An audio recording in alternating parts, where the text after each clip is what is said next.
Hey pool owners, this is Rob with Inyo Pools. Today I'm going to show you how to unclog a skimmer line. But real quick, a couple reasons why a skimmer line might get clogged. Would be the main issue is that people will remove their skimmer basket and they'll plug their vacuum line directly in to the hole at the bottom of the skimmer. And what happens if you vacuum up too many leaves and debris, it gets clogged in the line running back to your pump. Another issue could be if for some reason you are missing your skimmer basket and just skimming off the surface, too many leaves going in there could potentially clog it, but usually it's the vacuum. So the correct way to vacuum would be to keep your skimmer basket in there and use a vac plate like this, and then plug the hose into the top of that vac plate. That way everything gets trapped in the basket. Another option would be one of those inline leaf canisters that you would plug into your vacuum hose, and then the other end of the hose would go into the skimmer. That way none of the big debris makes it all the way into your skimmer.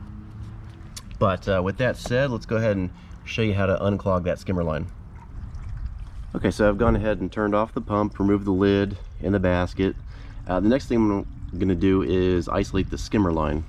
So I'm going to turn the valve so that it actually shuts off the main drain, and this is a cleaner line, so that when we start to blow water in through the pump, the water can only go through the skimmer line.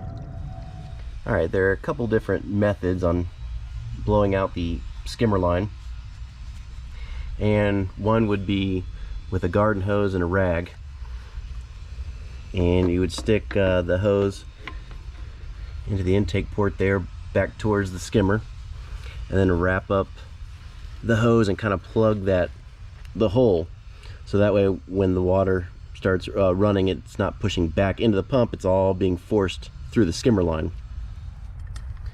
Another option is to get one of these hose bladders, and most hardware stores are going to have them.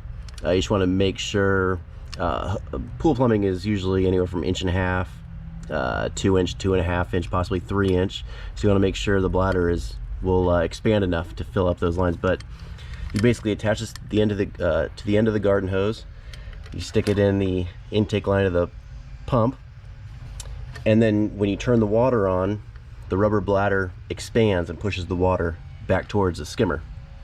Okay, we'll go ahead and proceed, assuming that most people are going to have a hose and a rag, and not everybody's going to have a bladder, so we'll just go with that method. Basically, you'd again get the hose in there, wrap it up tight with the rag, turn the faucet on, let it run for a couple minutes.